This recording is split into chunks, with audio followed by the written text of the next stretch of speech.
Welcome to the ALN Academy Talks. This is Angelica, head of the ALN Academy. I'm here today with Aisha Abdallah, board director of the ALN Academy, partner at ALN Kenya, Anjarwalla and Khanna. In March, and in occasion of the International Women's Day, we are hosting and extremely honored to host the Right Honourable Secretary General, Patricia Scotland QC. She is the first woman to hold the post as Secretary General of the Commonwealth. She was also the first Black woman to be Queen Counsel and the first youngest woman to hold this position. She was also the first woman to be appointed as Deputy High Court Judge and also the first woman to be appointed as Attorney General of the UK. Secretary General, welcome today. Thank you very much for your time and for your availability to share with us your story, to inspire us. You mentioned recently on your hashtag, She Leads the Way, 3 outstanding women at the Commonwealth. And we are happy to say today that we choose you. You lead the way. Thank you so much. Thank you very much, Angelica. It's a great privilege and pleasure for me to be here with 2 great women lawyers. Because as we know, law is critical if we are really going to have a good democracy, if we're going to make sure that people's rights are upheld and responsibilities are really discharged. So it's a passion that I've had for my whole life to make sure that law is understandable and transferable and that people are honoured. So it's a very great pleasure for me to be here with you today for this discussion. Thank you. Thank you, Secretary General. I almost feel that you've snuck a peek at my interview notes, because actually the first question I have for you, given your legal background and now that you're the Secretary General of the Commonwealth, what is the link between law and development? Where do you see those linkages? What's important for us as lawyers, and what can we do to improve life on our continent? Well, if you look at the Commonwealth, we are made up of about 2.5 billion people. We represent 1/3 of the world and from 5 different regions. And we have 32 small countries. 25 of them are small island states. But we have some of the biggest countries in the world, like India, 1.36 billion people, and then Nauru in the Pacific, which has about 10 or 11,000 people. So we've got big ones, small ones, rich ones, poor ones, island states, landlocked states. But what we have in common is a commitment to the rule of law. And the Commonwealth is bound by that rule of law. We share the same language. We have a similar judicial system. We have a similar parliamentary system. So when we look at what democracy means for us, we understand it in a very similar way. And so the Commonwealth has come together as a coalition of independent nation states, bound not by treaty, but by our values. And if you look at the Sustainable Development Goals, which were agreed to by the world in 2015, they very much reflect the Commonwealth's values that the Commonwealth committed to in 2012, which were then written into the Commonwealth Charter by Her Majesty the Queen in Marlborough House in 2013. So if you look at the Charter and you look at clauses 1 to 16 of the Charter, they're basically a mirror of the 1 to 16 SDGs. And SDG 17 is all about partnership. And we have partnership at the core of our Commonwealth family. And you will find partnership in the preamble of the Charter, and it starts with we the people. So this need to deliver justice, fairness, democracy, and making sure that no individual is left behind is really core to the principles of our Commonwealth. It is built in to the Commonwealth's DNA, and throughout history the Commonwealth has stood for justice and fairness and equity. And you'll know that it was the Commonwealth who fought the fight against the apartheid when no one else was really standing up in relation to race and discrimination that was pitifully being visited, and actually quite wickedly being visited on so many people across the world. And I'm very proud that it was the Commonwealth who actually said all men and women are equal. And that's why the Commonwealth has been passionate for so long about women's equality, because we're human too. Thank you for that. Yes, it's true. And now that you speak about women and equality between men and women, well, we had yesterday the International Women's Day, and it coincided with the Commonwealth Day. You have definitely been a leader in the campaign Say No More to Violence. Perhaps you want to take us through a bit through this strategy? Well, I think we are living right now through one of the worst pandemics the world has ever seen, the coronavirus pandemic. And rightly, all of us across the world, every multilateral agency, every country, every individual whose lives been touched by this, we are concerned to get rid of this pernicious scourge. But there has been another pandemic which has been with us for actually probably hundreds of years, which we have not rooted out and we have not addressed. The World Health Authority said very clearly that domestic violence and violence against women and girls, particularly physical and sexual violence, is something that affects 1 in 3 women and girls in our world. So it is the greatest cause of morbidity worldwide, worse than cancer, road traffic, everything you can think of. So it is a real pandemic. And yet this pandemic has been laying siege to our world without really it being addressed with the same vigor, the same passion with which we have now addressed this coronavirus pandemic.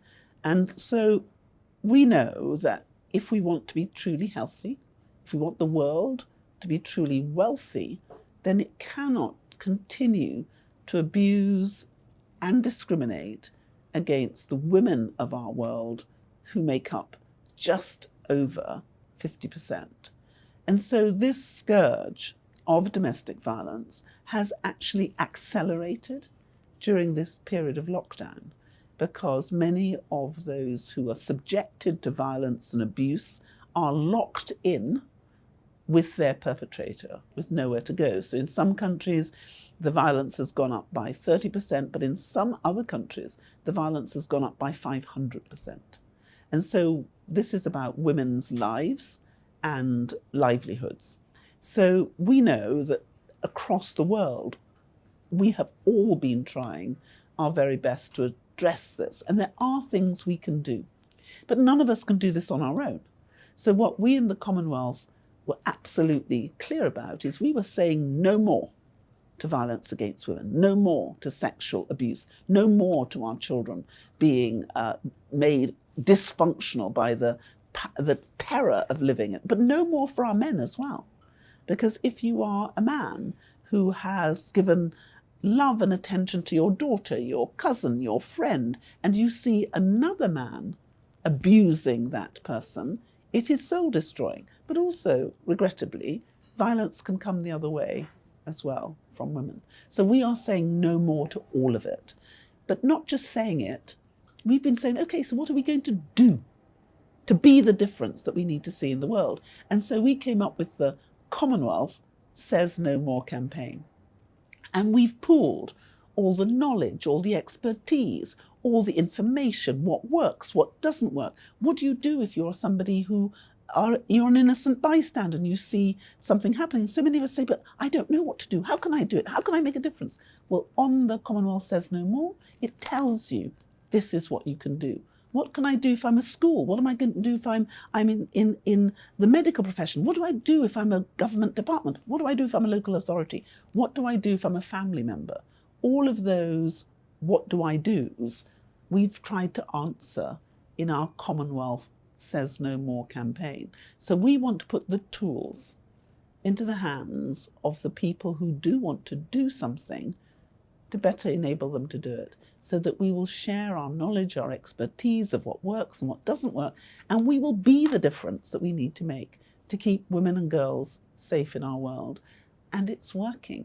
So it's a matter of great pride and joy to me to see all across our Commonwealth, there are Commonwealth Says No More campaigns, and women and men are coming together to end this scourge of violence, which is polluting our world, making our children's lives miserable, and children who grow up in these circumstances, they don't thrive, or they don't thrive as well as they should, and life is more difficult. And life, I think, is difficult enough.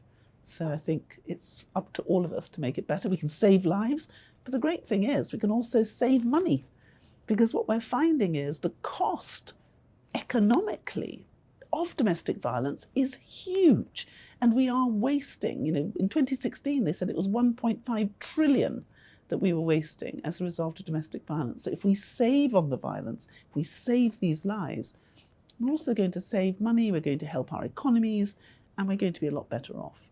So there's a lot we can do, and I'm very proud as Secretary General to be able to have launched the Commonwealth Says No More, but I'm even prouder of what everyone's doing with it, because they're really using it as a creative tool to be the difference. It's becoming viral. Yeah. And you have also created the gender directory. Yeah, the first gender directory is part also of all of those strategies of the Commonwealth. Yeah. And we're looking at the laws because, over the last few hundred years, the laws that have grown up, many of them are inherently sexist. And women aren't given the same rights and opportunities and responsibilities. So what we are also doing is we're going through all the legislation, and we're looking at how those laws discriminate and where they discriminate unfairly on grounds of gender, we are addressing them. So this process that we're going through in the Commonwealth, because most of our Commonwealth countries have the same sort of common law. We come from the same root. So we are also able to share. So if I have spent thousands of dollars, maybe millions of dollars, investing in changing, amending, reviewing, and we can share that. And we've created also a Commonwealth Office of Civil and Criminal Justice Reform, so that we will share the reforms and we will be able to assist each other to go faster and better and easier. So if one of us spends £1, $1, a penny, then the next person doesn't have to spend the same £1, $1, or penny. We can spend it differently. And if we've made a mistake, then everybody else doesn't have to make the same mistake. We can make a different mistake. But hopefully we will learn together what works and what doesn't work. And that's what's been so powerful about our Commonwealth, because we are a family and we do look after each other and we're willing to share. I said when I became Secretary General that I wanted to put the wealth back into Commonwealth, but I also wanted to put the common back into wealth, because this sharing of expertise and knowledge and wealth isn't just about money. It's about our culture. It's about justice. It's about democracy. It's about fairness. And what we know is where we have countries who are inculcating those principles and values, wealth comes with it. And if you look at the 3 countries who we were celebrating, we have Jacinda Ardern as the Prime Minister of New Zealand. We have the great Mia Mottley in Barbados, the first woman to be Prime Minister of Barbados. And then you've got Sheikh Hasina in Bangladesh. But when we looked at the leadership of those 3 wonderful women in the Commonwealth, it wasn't just their gender. You had to look at the countries which produced them. If you have a country which encourages inclusivity, encourages all diversity to participate, what you find is from those countries comes a diversity of leadership. And that leadership rises to the fore. And when you look at the female leaders, what they have in common is they themselves are inclusive and their governments are inclusive. And when we understand that richness comes from the complexity that we have in the world, and that not everyone who looks like me, sounds like me, is perfect. And actually people who are different from me and are separate and have different talents add to my benefit, not subtract from it. You really understand the beauty that is present.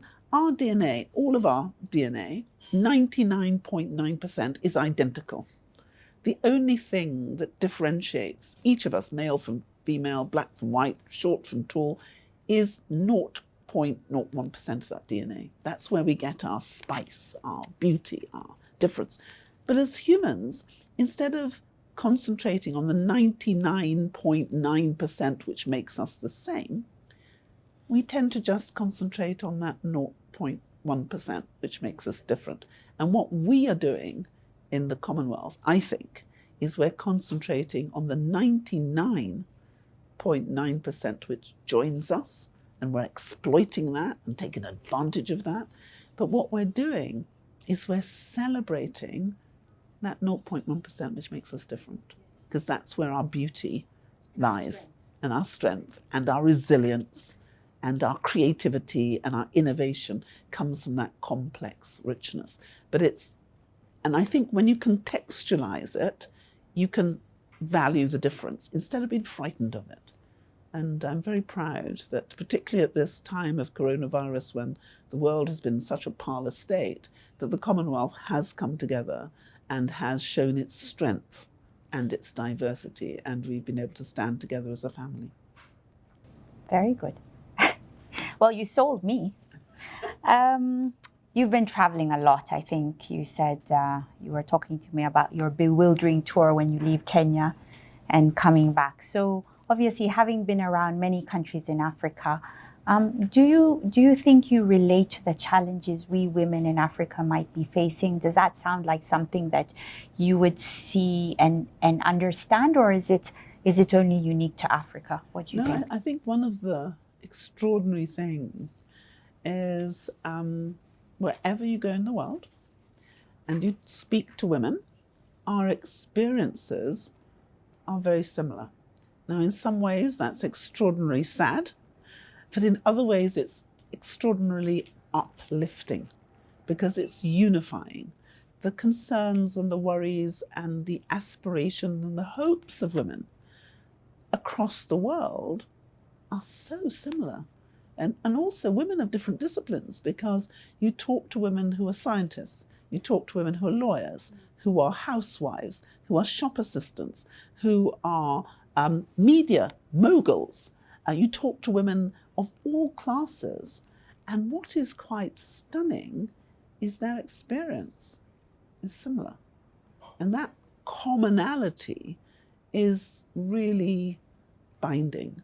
But what it means is if we are so similar, and if we do have so many similarities in terms of our aspirations, it enables us to have a community of spirit and feeling, and there is a relevance and a portability of those experiences and those aspirational opportunities for change. So I have found it one of my greatest privilege as I go around the world and talk to women to see how much we have in common and how much we have to give one another.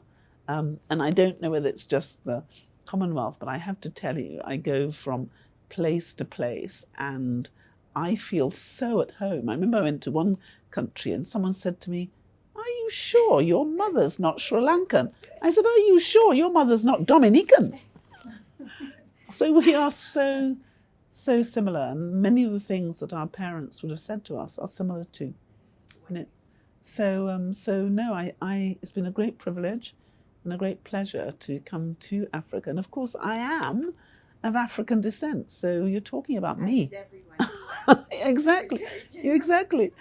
Because I think I said it yesterday. The cradle of humanity is Africa, and that's where our DNA comes from. That's why. The commonality. Commonality. Yes. Yeah. I mean, it's good for you to say, because sometimes we in Africa hear a lot of negative press about us, almost as if the problems we're experiencing are unique to us, and actually they're not. They're actually worldwide issues. So it's really helpful to hear that reiterated. Look at domestic violence. I mean, this is, of course, domestic violence doesn't matter if you're rich, you're poor. No, it doesn't discriminate. You're educated, you're uneducated, you are skilled, you're not skilled, you're religious, you're not religious. Yes. It doesn't discriminate amongst people. As you said, it's a historic pandemic, which is non-discriminatory. Just like COVID. Exactly. So having traveled around, I'm sure you've met some very interesting women.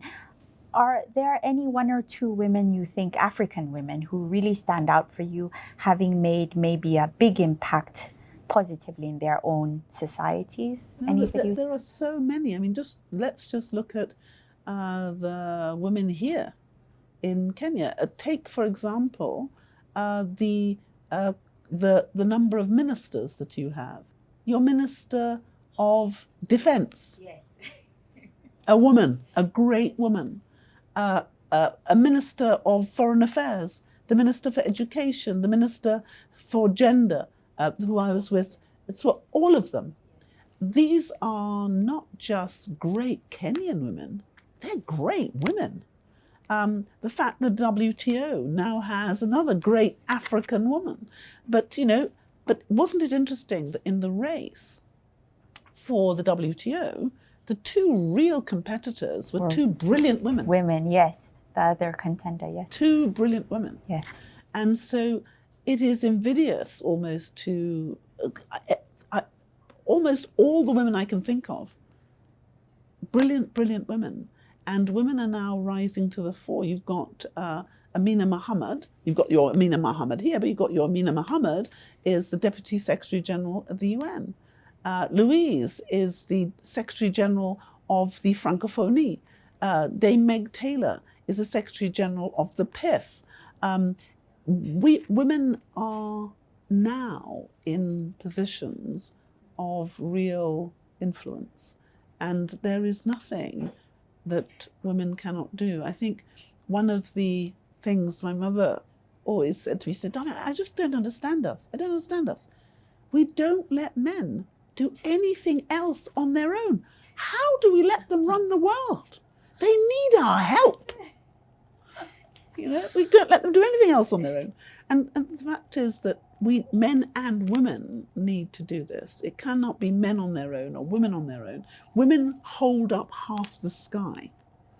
And if our voices aren't heard, if our intellect isn't explored and shared, if our passion for life and energy and beauty isn't part of the solutions, then we won't thrive as a humanity. I am very proud that many of the people leading the research now on finding the right vaccines and the right solutions, they're women. And so what if we didn't have our women scientists and our women astronauts and our women bakers and shopkeepers? We need women in politics, in government, in governance, in business, in civil society, because we are half the world and we cannot afford to be silent, because our silence deprives our children and our men of the wisdom that they need to enable them to be wise. Secretary General, you were speaking about sexism, prejudice, discrimination. What would you tell to those young women who might be facing these circumstances in their professional development? Have you faced this? What would you tell us? How should we address these situations that don't necessarily stop? I think one of the things I'd say is recognize your own unique value, that no one can be you better than you. Don't try to be anyone other than yourself, and think about what you really love to do and what you want to do rather than what you want to be. Because I have found that if you concentrate on doing things as opposed to worrying about who you are, you get out of your own way. So I would say get out of your own way. I would say believe in yourself. I was always told, and I believe it, that God made every single one of us unique. He gave every single one of us a talent, which was only ours. And it was our job to find that talent, to hone it, and then use it for the benefit of others. And if you are looking at what contribution you can make, then it will be easier. But nothing, I remember my father saying to me, nothing, and my mother endorsed it, nothing worth having is easy. You have to work for it. And anyone who tells you it's easy, they're lying. So it is about hard work. It is about commitment. It is about appreciating your own talent and valuing it, because most of us don't value our talent. We think, if we can do it, it can't be anything very special. So I'd say value your talent, believe in yourself, and know that you have as much power as you choose to take. And I always think of Rosa Parks. Rosa Parks was a seamstress living in the southern states of America, in a fundamentally racist place, and she must have appeared the most powerless woman in the whole of the United States. And when she was told to stand up and give someone else, a white man, her seat, and she refused, and she said, "I'd rather walk," and then walked, she didn't just change the history of America, she changed the history of the world. And everybody remembers that Martin Luther King walked that long walk to freedom, but people don't forget, they forget that he walked with Rosa Parks. Rosa Parks didn't walk with him. So I think, remember that you can be, if you choose, Rosa Parks. You are Rosa Parks. And the decisions you make can change the world if you choose. You just have to do it one step at a time. And the world needs you, not somebody else. The world needs you and what your talents are. True, very true. Going back to youth, which can be like two perhaps key strategies that the Commonwealth is working on to support youth and to support young women? Well, the Commonwealth has a 45-year history of youth work. 60% of the Commonwealth is under the age of 30. So we have developed a whole string of Commonwealth youth networks, whether it's for business, agriculture, dealing with climate change. Climate change is probably one of the biggest issues we're now facing as a world.